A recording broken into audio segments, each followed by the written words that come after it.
मुख्यमंत्री पदाची शपथ घेतल्यानंतर देवेंद्र फडणवीस आज पहिल्यांदाच नागपूरला येणार आहेत। त्यामुळे त्यांच्या स्वागतासाठी नागपूर सजले। नागपूर विमानतळ ते धरमपेठ इथल्या त्यांच्या निवासस्थानापर्यंत भव्य अशी स्वागत रॅली काढली जाणार आहे। त्यांच्या स्वागतासाठी शहरभर होर्डिंग कटआउट लावण्यात आलेले आहेत। तसंच स्वागत कमानी देखील लावण्यात आल्यात। स्वागत रॅलीच्या मार्गावर चौकात त्यांच्यावर पुष्पवृष्टी देखील केली जाणार आहे। तर देवेंद्र फडणवीस यांची स्वागत रॅली कशी असेल हे आमचे प्रतिनिधींनी जाणून घेतलंय। स्वागत रॅली प्रमुख संदीप जोशी यांच्याकडून।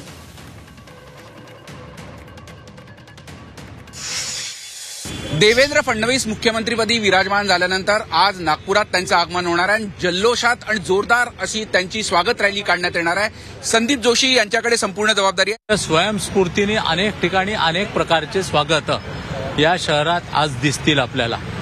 आजपर्यंत जेवढी तयारी केलेली आहे पक्षांनी केलेली आहे, परंतु स्वयंस्फूर्तीने मोठ्या प्रमाणात मोठं तयारी उद्या या ठिकाणी दिसेल। वाजय गाज्यासहित प्रचंड लोक 50,000च्या वरती लोक रस्त्यावरती दिसतील। माझा देवाभाऊ, माझा देवेंद्र, माझा देवल्या या पद्धतीने देवेंद्रजींबद्दल लोकांच्या भावना आहेत आणि त्या ज्या भावना आहेत त्या पद्धतीने लोक हे रस्त्यावरती उतरणार आहे।